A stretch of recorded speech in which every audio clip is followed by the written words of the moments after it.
মাইয়ারে নিচে কইয়া মানে কান্দে টেঙ্গি দিয়া ফুলা কাজ করতেছে। আমরা দেখছি, আমি নিজে চোখে দেখছি এই ফুটা দিয়া পুরো অবস্থা দেখছি।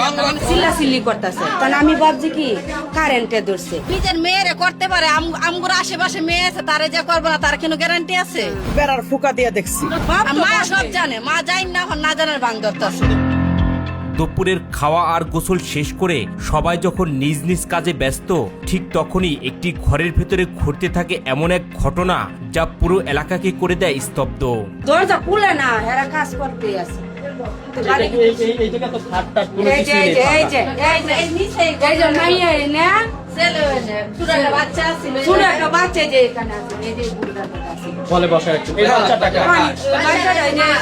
যে বেটার ঘরে সংসার করে এই বেটার ঘরের বাচ্চাটা, আর মাইয়া হয়েছে আগের বের। মারছে পরে মেয়ে শিকার আইছে। মেয়ে কইছে আমার লগে এটা অনেকদিন ধরে জোর করতেছে, তারপরে আজকে আমার লগে সুযোগ পাইছে, আমার লগে করছে এই কাহিনীটা, আর আগেও করছে। স্থানীয়দের দাবি, ঘটনার দিন দুপুরে একটি ঘর থেকে অস্বাভাবিক কিছু শব্দ শুনতে পান কয়েকজন প্রতিবেশী। পুরাইতে গেছি বল পারে, হ্যাঁ বাট আমি কই কিরে ওর তো মা বাসায় গেছে, তা ও চিল্লাই কি আর লাগে, হ্যাঁ চিল্লা চিল্লি করতেছে। কারণ আমি ভাবছি কি কারেন্টে ধরছে, হ্যাঁ বাট আমি মানে মাইয়া মানে শব্দ করতেছে, কোপাইতেছে। এক পর্যায়ে একজন প্রতিবেশী ঘরের ভেতরে কি ঘটছে তা জানার চেষ্টা করেন। তারপর আমি এই বেড়া বাঙ্গারে চুকি দিয়া দিই, মানে এরম অবস্থা মানে বলার মতো না। মাইয়া পুরা সেট খোলা, কুলারও খোলা, বাপেরও খোলা, মানে এর কাজ করতে হবে। হ্যাঁ, যে নিজের মেয়েরে করতে পারে, আমগুলো আশেপাশে মেয়ে আছে, তারে যে করবো না তার কোনো গ্যারান্টি আছে? গ্যারান্টি নাই, করতে পারে। নিজের মেয়ের, সৎ মেয়ে বলতে কি বাপ যখন ডাকছে নিজের মেয়ে। তাইলে পরে তিনি দ্রুত আশেপাশের অন্যান্য ভাড়াটিয়া ও বাড়ির মালিককে বিষয়টি জানান। স্থানীয়দের ভাষ্যমতে কয়েকজন মিলে ঘটনাটি নিশ্চিত হবার জন্য নজরদারি শুরু করেন।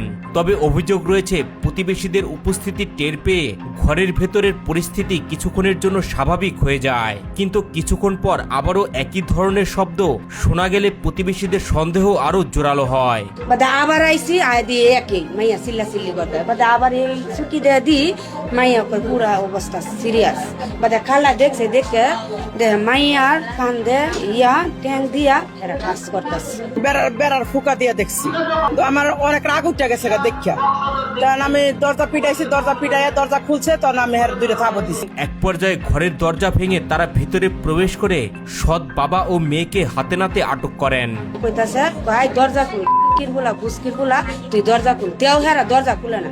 বাদে কালা লাঠি দিয়া দরজা ভাঙছে, ভাঙ্গে বাদে আয়া কুলারে দূরে সর দিস। বাদে মাইয়া বারুলা কালারে বক্তাছে আপনি একটা মহিলা খারাপ, ও আমার উপরে অত বড় কথাটা তুলে দিচ্ছেন, আমি কোরআন শিবানেন আমার লিয়ে মসজিদে যান।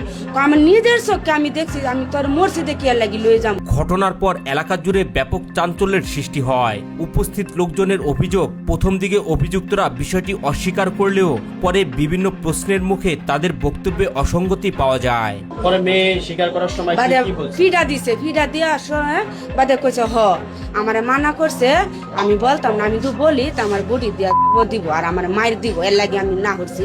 স্থানীয়রা আরো অভিযোগ করে বলেন, পরিবারের অন্য সদস্যরাও বিষয়টি সম্পর্কে অবগত ছিলেন। মেয়ের মা আরো খারাপ বেশি। মেয়ের মা আমার মনে হয় যে সবকিছু জানে। মা সব জানে, মা যাই না না জানার ভাঙ ধরতেছে। কথা বললাম, সে বলে এটার এগুলো বিষয়ে বিচার জানে, বিচার চাইবো কেন? মা জানে দেখে তো বিচার চাই না, আমরা চাই বিচারও।